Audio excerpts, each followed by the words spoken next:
Bismillahirrahmanirrahim. Assalamualaikum warahmatullahi wabarakatuh. Apa kabar teman-teman, sobat YouTube serta pemirsa dimanapun anda berada saat ini. Kembali saya Rusky Fikatra hadir menjumpai anda dengan video terbarunya kali ini. Namun seperti biasa, sebelum lanjut ke videonya, saya akan terlebih dahulu mendoakan buat teman-teman yang sudah klik video ini, mudah-mudahan senantiasa diberikan kesehatan, kemurahan rezeki, serta dimudahkan dalam segala urusannya.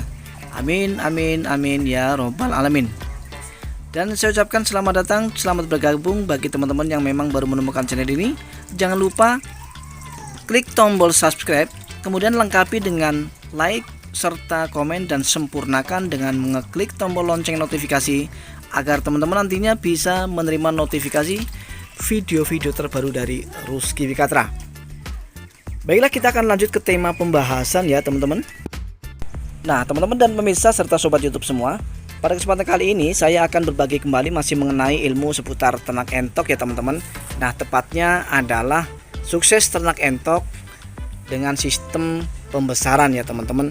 Wah, karena beberapa hari yang lalu selalu kita bahas mengenai ternak entok sistem pembibitan ya teman-teman. Nah kita sekarang akan bahas mengenai sukses beternak entok dengan sistem pembesaran. Nah kenapa saya harus review ini? Karena menurut saya penting ya teman-teman. Karena seperti yang sudah saya katakan, bahwa beda sistem dalam beternak entok itu beda juga penanganannya ya teman-teman. Nah penanganan yang ada pada sistem pembesaran ini akan berbeda jauh dengan penanganan ketika kita melakukan ternak entok sistem pembibitan. Nah kalau pembibitan kita hanya akan fokus terhadap bagaimana caranya supaya entok itu cepat bertelur, dan kemudian bagaimana caranya supaya entok itu bisa bertelur lebih banyak atau bisa memproduksi banyak telur. Nah, kalau pembibitan ada di kedua kunci itu. Nah, karena kita di sini akan bahas mengenai sistem pembesaran, maka kita akan bahas bareng-bareng ya bagaimana caranya supaya kita bisa sukses pada ternak entok sistem pembesaran. Nah, seperti kita ketahui bersama teman-teman bahwa ternak entok sistem pembesaran memerlukan penanganan yang lebih telaten, lebih serius, dan lebih ekstra ribet ya teman-teman jika dibandingkan dengan ternak entok sistem pembibitan. Karena kalau sistem pembesaran ini kita betul-betul ya memulainya dari nol, dari DOD ya. Karena cara kita untuk beternak sistem pembesaran ini melalui pembelian bibit yang memang dari DOD ya teman-teman, atau tidak sama seperti kita ternak entok sistem pembibitan. Kalau sistem pembibitan ini kita bisa melakukan pembelian ya bibit yang sudah siap bertelur seperti ini ya. Nah, beda dengan sistem pembesaran.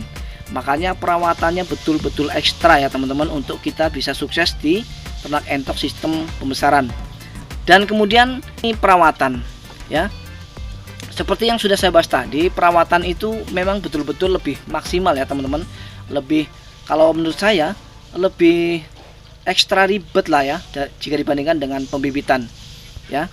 Karena itu tadi kita memang betul-betul dari nol, dari procot DOD, yang mana penanganannya harus betul-betul serius ya, hati-hati supaya bisa meminimalisir angka kematian. Kemudian saat-saat DOD itu memang kalau pembesaran ya teman-teman itu sangat rentan terhadap penyakit ya, beda dengan pembibitan.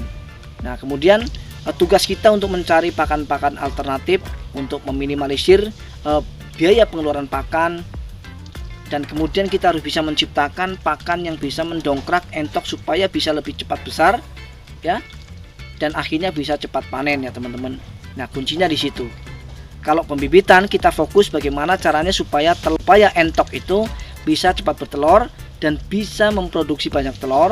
Tapi kalau pembesaran kita fokus kepada bagaimana caranya supaya entok itu cepat besar ya, dan tentunya dengan cepat besar secara otomatis kita bisa cepat panen. Nah jadi adapun pakan-pakan yang memang perlu kita lakukan di dalam beternak entok sistem pembesaran ini sudah saya review. Silahkan diklik videonya ya teman-teman. Ada banyak sekali pakan-pakan alternatif ya yang sudah saya sajikan, sudah saya suguhkan ya. Banyak sekali pakan-pakan gratis yang bisa kita gunakan untuk ternak entok sistem pembesaran. Agar apa? Agar nantinya bisa meminimalisir biaya pakan, sehingga dengan meminimalisir biaya pakan keuntungan kita akan bertambah teman-teman ya. Nah, jadi beberapa hal yang sudah saya sebutkan tadi memang betul-betul wajib kita lakukan untuk kita sukses di dalam beternak entok sistem pembesaran. Dan bagaimana cara kita mendapatkan hasil puluhan juta rupiah dari ternak entok sistem pembesaran? Apakah itu bisa terlaksana dan bisa terjadi? Sangat-sangat bisa dan sangat-sangat mungkin ya teman-teman. Itu semua tergantung dari populasi yang ada pada kandang teman-teman sendiri ya. Semakin banyak populasinya, maka semakin banyak juga kita mendapatkan hasil dari ternak entok sistem pembesaran. Nah, jadi video kali ini mungkin sampai di sini dulu. Mudah-mudahan menginspirasi dan bermanfaat. Jadi kuncinya dan kesimpulan dari video ini adalah kita bisa mendapatkan hasil puluhan juta rupiah dari ternak entok sistem pembesaran dengan catatan populasinya harus memenuhi syarat ya teman-teman. Artinya semakin banyak populasi, semakin banyak juga penghasilan dan keuntungan yang kita dapatkan dari ternak entok sistem pembesaran ya.